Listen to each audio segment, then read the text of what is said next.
So it has been a while since we've looked at this series. This is sort of bringing this series to a close. But we have looked at a number of people who are there in some point or another, involved in some way in the events that were leading up to and culminating with the crucifixion of Jesus. And of course, the intent is to learn from them. Some of them have been positive things, some of them have been negative things, but to learn from them and consider ourselves and our service before the Lord. And so today we're going to talk about those who were at the foot of the cross. And there are a number of individuals who fit into that class, if you will, those who were at the foot of the cross. And we've spoken about some of them in previous lessons. Some of them not so nice, right? The soldiers were there at the foot of the cross, and they were the ones, of course, who had nailed Jesus to the cross. But not only that, they remained and were gambling over his clothing in fulfillment of prophecy, though they didn't know they were fulfilling prophecy. The chief priests and the scribes, they were at the foot of the cross, but they weren't there in order to be a help at all. They're the ones who actually conspired in order to arrest him. They're the ones who had arranged the false witnesses to come and lay accusations against him. They're the ones who went to Pilate and petitioned Pilate, and in fact forced Pilate to crucify him. And so they remained in order to make sure the deed was done. And in the process, they also mocked him rather vehemently while they were there. And so those were hostile people who were at the foot of the cross, but there were others who were supporters. There were others who loved Jesus, and that's why they were present. And so those are the ones that we're going to focus primarily on today. Now, the first one I want to talk about, he eventually got to where the cross was, but he was in part one of the ones who was helping in that. As they led Jesus away to be crucified, Mark records about Simon of Cyrene. Luke records it as well as the reading that was given by Jeremiah. But for here, we'll talk about it from Mark's gospel, because Mark gives us a little bit more information than Luke does on this particular individual. And so what Mark says is that they compelled a certain man, Simon of Cyrene, the father of Alexander and Rufus, as he was coming out of the country and passing by to bear his cross. Matthew and Luke, again, they also mention Simon, but Mark gives some additional details. Namely, Mark identifies the sons of Simon. That tells me that Mark knows the sons of Simon. And he thinks that other people know the sons of Simon as well. Alexander and Rufus are the sons. Now, we don't read about Simon anywhere else in Scripture except for those three gospel accounts, same occurrence in each account. Alexander, the name Alexander does come up elsewhere, but I'm not sure that it's necessarily this one. But the name Rufus, not a common name. But if you are over in Romans 16 and at verse 13, Paul writes saying, "Greet Rufus, chosen in the Lord, and his mother and mine." Is it the same Rufus? I can't tell you with 100% certainty that it is. I can say to you that Rufus is not a common name, and so it would be quite possible that this is the same one. And so if that is the case, this interaction, is this what may have led Rufus and maybe some others in his family to find commitment to Christ? I don't know for certain, but that is definitely a possibility. But regardless of that, Simon in this text is compelled into service. That was a privilege that actually belonged to the Roman soldiers. They could compel somebody to walk and to bear a burden for a mile. And so it'd be like their bags or things of that nature. But in this case, they compelled Simon to bear Jesus' cross. You remember Jesus in his teaching in the Sermon on the Mount, Matthew chapter 5, verse 41. He says, whoever compels you to go 1 mile, go with him 2. And I think sitting that into the historical context, Jesus has that very thing in mind, that the Roman soldiers may compel you to bear something for them for a certain mile. Go ahead and give them the extra mile. Go ahead and demonstrate such lack of self and willingness to give, and do so without complaint. And so here is one who is compelled to bear this cross for Jesus. Mark says that he was simply coming out of the country and passing by. There's no indication that Simon knew what was taking place in and around Jerusalem that day. He was just going about his own business, doing his own things, and then he got brought into this commotion about Jesus and his execution. And did that sit on Simon's heart and again with his children? And is that why we see Rufus mentioned later on in the book of Romans? That's entirely possible. Now, none of the gospel writers indicate why someone else was compelled to bear Jesus' cross. It's typically assumed that Jesus fell under the weight of the cross, though no Bible text ever says that he fell under the weight of the cross. Was the Lord, because of all the cruel treatment that he had endured overnight and earlier that morning, was he moving slower than what the soldiers preferred? That could be. It might not be that he fell under the weight of it, just that he's going very slow and they want him to speed up. But we simply don't know. But what we do know is that Simon was willing to step in. And I'm intrigued by this because for a few minutes that morning, Simon was called upon to bear this particular cross for this particular individual, Jesus, who is going to be put to death. And it is a cross that represents freedom from sin and death. He got to bear a cross that he needed, and yet he could not bear it to the end. Jesus had to be the one to die on it. But he got to bear that cross, and Jesus dying upon it, being the Lamb of God, provides the forgiveness of sins for Simon, for his family, for you, for me, for all people who are willing to come. Well, thinking about the idea of bearing crosses, Jesus actually calls on us to bear a cross. And calls upon Simon in his day to bear not just the cross that he helped with Jesus to get to Calvary, but our daily cross.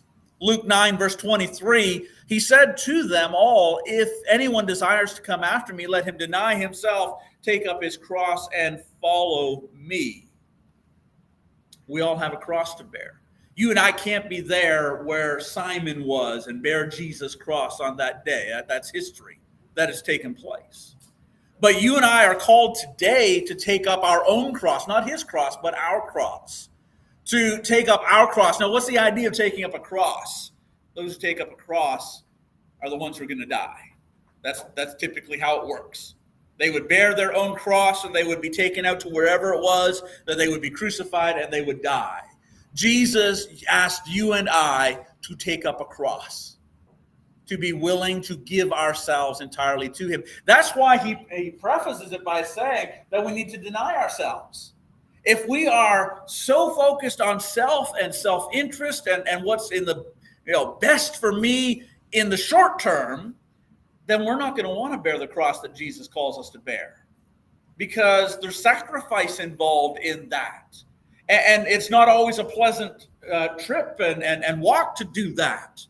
But if we are interested in eternal things and what's in our best eternal purpose, which is why Jesus went to his cross for us so that we could have the forgiveness of sins, if you and I will have an eternal perspective, then we will want to bear this cross. We'll deny ourselves, take up our cross daily, and then follow after Jesus.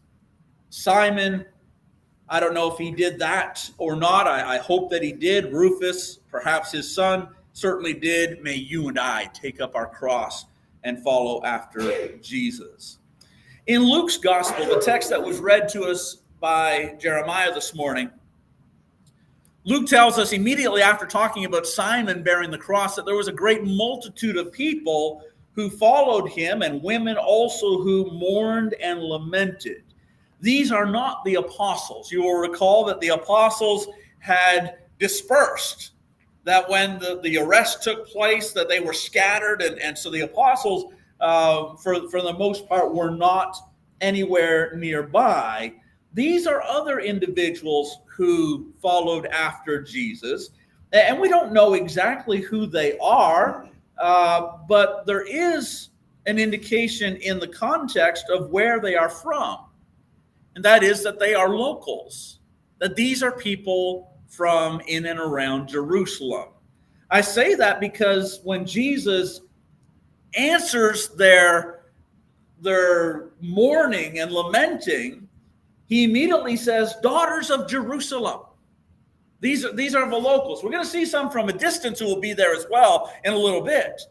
But it seems that there is this gathering of local followers of Jesus who maybe are in shock at what's taking place, because just a few days back, Jesus was received into town and glorified as the King of Israel, as the Savior, as the Messiah, and now he's being put to death.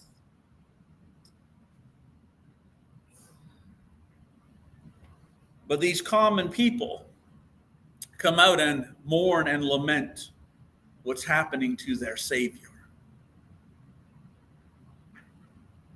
Jesus' response, and Jeremiah read the entire text for us. We can look at the details of that on another occasion, when he talks about if they do these things in the wet area or in the green, then what will happen in the dry.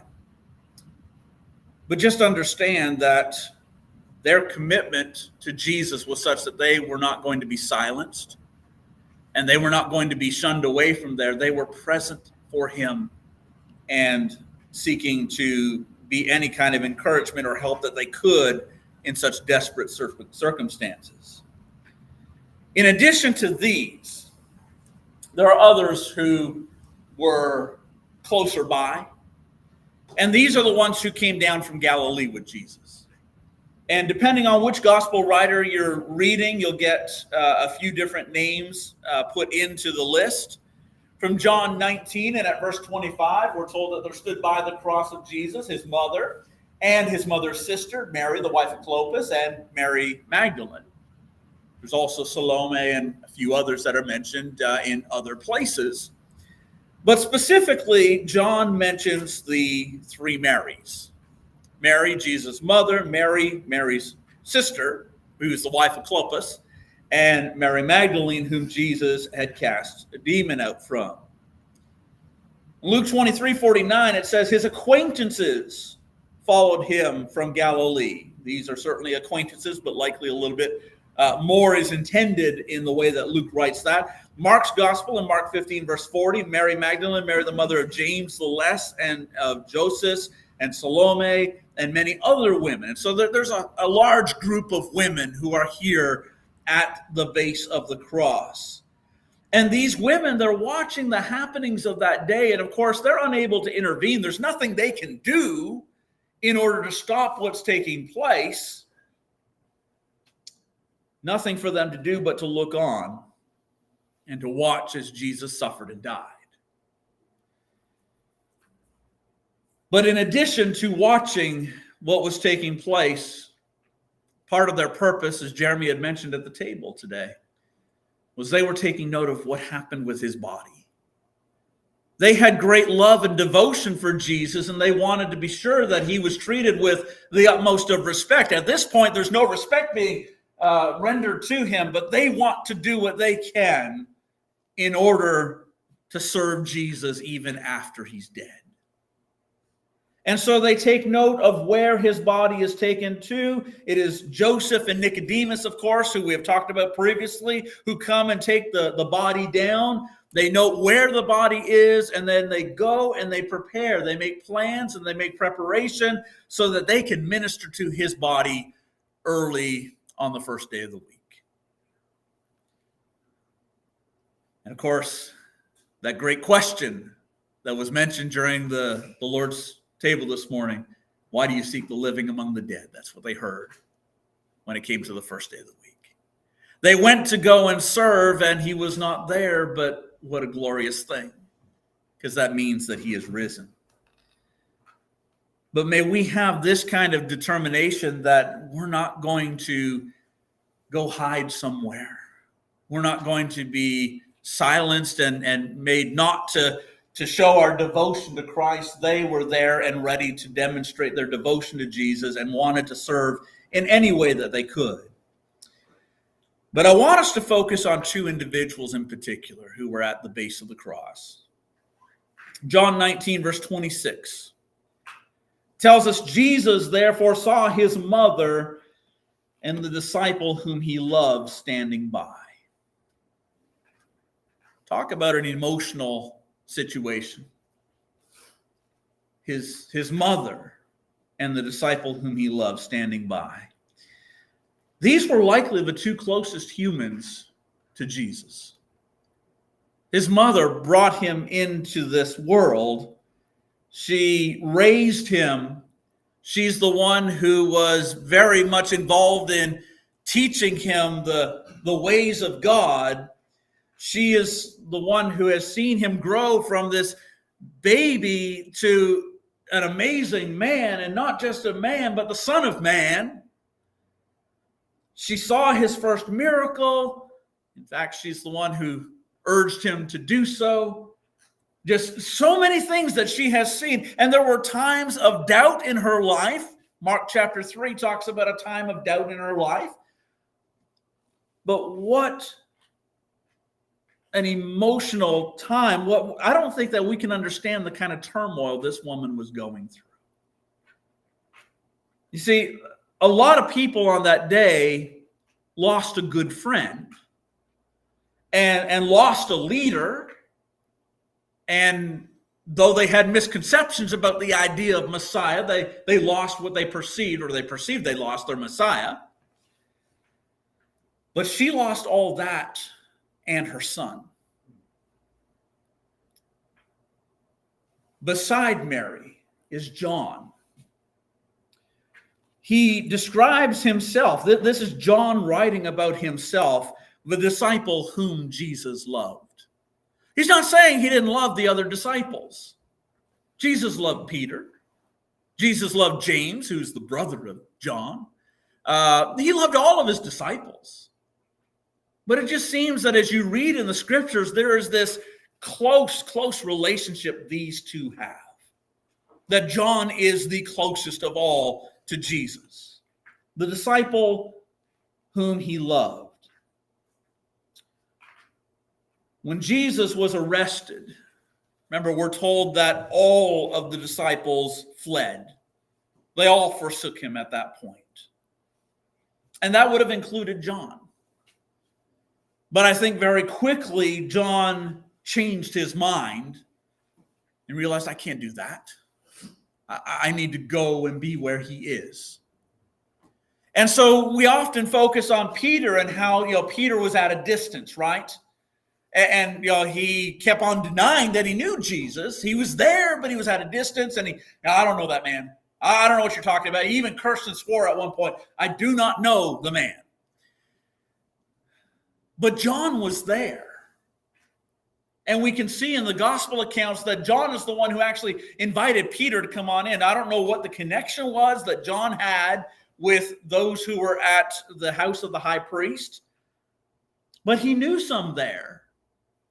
And so he was present. And I suspect closer to Jesus in all of that than what Peter was. And so he was there through the trials that night. He continued to be there as Jesus was condemned, and now he's there at the base of the cross. John did not leave Jesus. That is how devoted this man is. In John's gospel, in John 19, he records a very brief interaction with Jesus while he is on the cross. Certainly, there's not going to be any lengthy discourses at this point. But in John 19:26, when Jesus therefore saw his mother and the disciple whom he loved standing by, he said to his mother, "Woman, behold your son."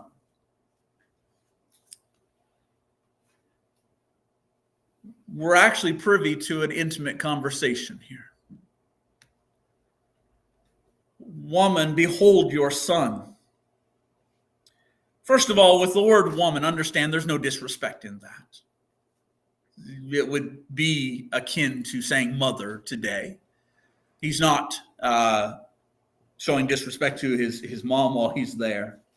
The phrase your son is not about him. It's not as though he's up on the cross and he's trying to emphasize this horrific sight that is in front of her. She can see it. She doesn't need that. And so that's not what he means by this at all. But rather what he is doing is he is assuring her that she will be cared for even after he's gone. Because when he says, behold your son, he's talking about John. Well, John's not her son. She has other sons. There's 4 other sons that we know about. And yet Jesus seemingly does not trust them at this point to do what is needed for his mother. Now, I suspect that the other brothers would provide for her physical needs, that they would make sure that she is fed and that she is clothed and that she has shelter and all those physical things that are necessary. But there's no indication at this point that any of his brothers are actually his followers. Later on, there are a couple of brothers who become followers, James and Jude. They are brothers of Jesus. But at this point, we don't know that any of those are following, and this would indicate to me that maybe they're not, and that Jesus wants to make sure his mother is spiritually cared for. And who better to do that than his best friend John, who is right there. John has shown his devotion. And so, woman, behold your son. John is going to take you and provide for you. And then immediately following him saying that, verse 27, then he said to the disciple, behold your mother. He didn't ask. He said, John, I need you to do this. And the thing is, Jesus knew John would do it. There's no need to ask. Just simply say the word, and John's willing to do so. This reveals the kind of confidence that Jesus had in this disciple. He trusted that he would protect and provide and nourish even spiritually, which I think is the key thing in here, his mother. Just absolutely no doubts. John will do this. And so in the text, what we're told, latter part of verse 27, from that hour, that disciple took her to his own home. I don't know that they left right then and there, but he understood, I'm taking care of Mary from now on.